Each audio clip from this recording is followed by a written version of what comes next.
Good morning, everybody. We're continuing today in the story of Moses and the beauty of his ability to be able to forgive, forgiving himself through to forgiving the people and standing on their side in order to get God to renege on his thought that he would wipe them out.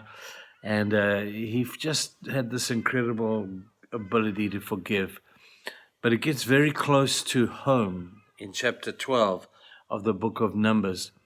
There's an incredible story of Moses' ability to forgive and to act so swiftly in making sure that his forgiveness was enacted out on his behalf. It says there, Miriam and Aaron began to talk against Moses because of his Cushite wife.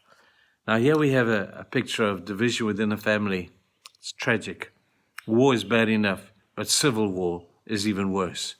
When there's brother against brother and sister and brother against the father and the brother, it's a horrible thing when family fight with family and when family disagree with family and never get over it.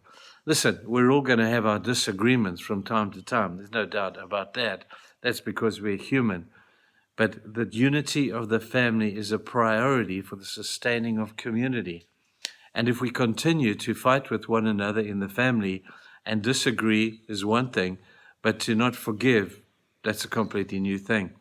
And so Moses is coming up against his brother and his sister, Aaron of all people, the high priest who is to be made the leader of the religious system, Miriam, his sister, both of them, Moses' brother and sister, one day conspired against Moses and they said to themselves, hey, listen, what's so good about him? Why is he such a big deal? Why is God just using him? Has God not used us as well? And their own pride and their own ego got them into a really tough situation. God saw this. He didn't like it. So he said to the three of them, Moses, Aaron, and Miriam, I want to meet you outside the tent. They went outside the tent. The cloud of God's presence came down, and it lifted, and Miriam was left covered with leprosy. And God was angry and said, this is what I do to people who stand against my anointed, people who think that they know better, people who think that they can usurp my leader's leadership position. And so she got covered with leprosy. Now Moses was faced with a choice. He could have said to me, well, there you go. Don't mess with me. I'm the boss around here. Don't mess with me.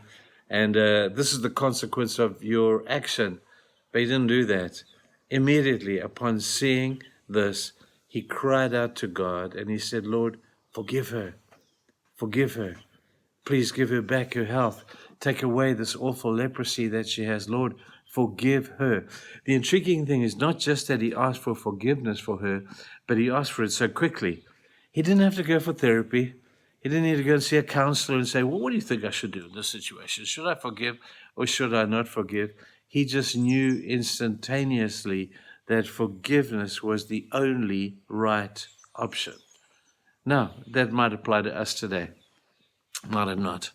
Family division is we're all so different that family division happens, but family unforgiveness is unforgivable. You need to sort it out. You have division in your family. You have people who are, against you. Well, welcome to the real world. But unforgiveness over those things, that's pretty much, in a worldly sense, unforgivable. The consequences are huge. That division will go on generation after generation. Hatred will breed hatred, and one family will stand against another. I had an incident recently where there was a family who had had some kind of division and some kind of disagreement in the past, and they hated one another. And so I said to the one side of the family, I said, so why do you hate this other side of the family? And they looked at me and said, we don't know. We can't remember. We just know that this has been passed on from one family to one generation to the next generation. We don't know why we don't like them. We don't know why we hate them. We don't know why we haven't forgiven. We don't even know what we meant to forgive. And that's, people, that's stupid. That is stupid. And so we have to get to grips with this thing, people. Family is vitally important. At the end of the day, besides God, family is the only thing that really counts. So if you are suffering in any way today with family division, family unforgiveness, I appeal to you, forgive. Forgive them. Forgive them correctly. Forgive them as per what we've been saying the last couple of weeks. And I'm getting tired of repeating it. But forgive and forgive well. Put a full stop at the end of the forgiveness sentence. Don't leave a comma there, because that means you're going to have to forgive again when it comes back to your mind. Put a full stop at the end of that sentence. Forgive, and then write a new story. Have a great day. Bye.